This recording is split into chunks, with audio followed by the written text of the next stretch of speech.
Comme le rapporte Paris Match, Christopher Stills, le fils unique de Véronique Sanson, s'est remarié.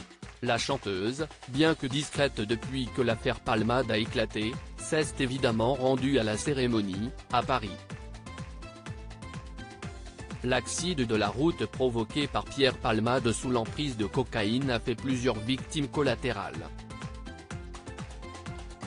Il y a en premier lieu les victimes, qui étaient au nombre de 3 à bord de l'autre véhicule, sans compter un bébé à naître, qui est décédé du choc, mais aussi les proches de Pierre Palmade, qui se voient injustement mêlés à cette affaire.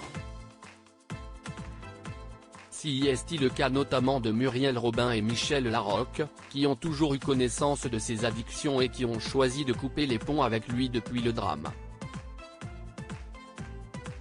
Autre nom cité bien malgré l'intéressé, celui de Véronique Sanson, qui a été son épouse de 1995 à 2001.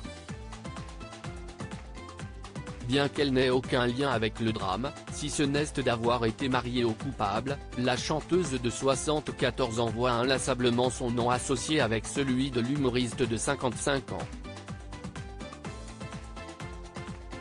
Depuis que le scandale a éclaté, elle préfère donc se faire discrète afin d'éviter toute polémique. Mais le samedi 24 juin dernier, il était hors de question de rester terrée chez elle. La raison ? Son fils unique Christopher s'est remarié.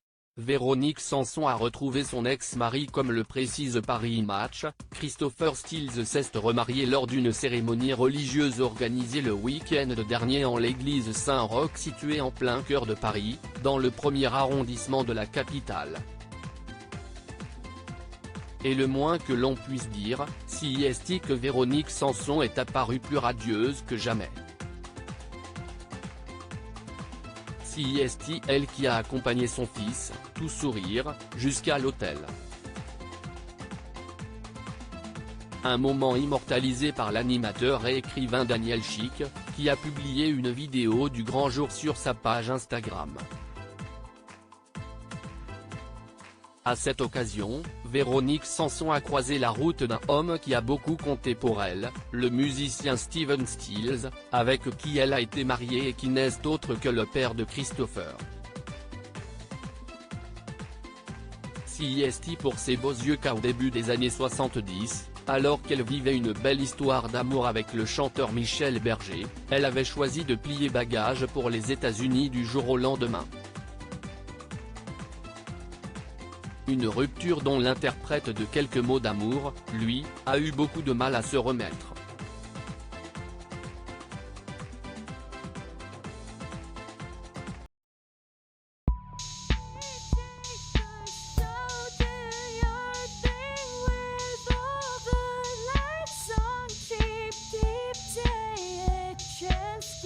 Keep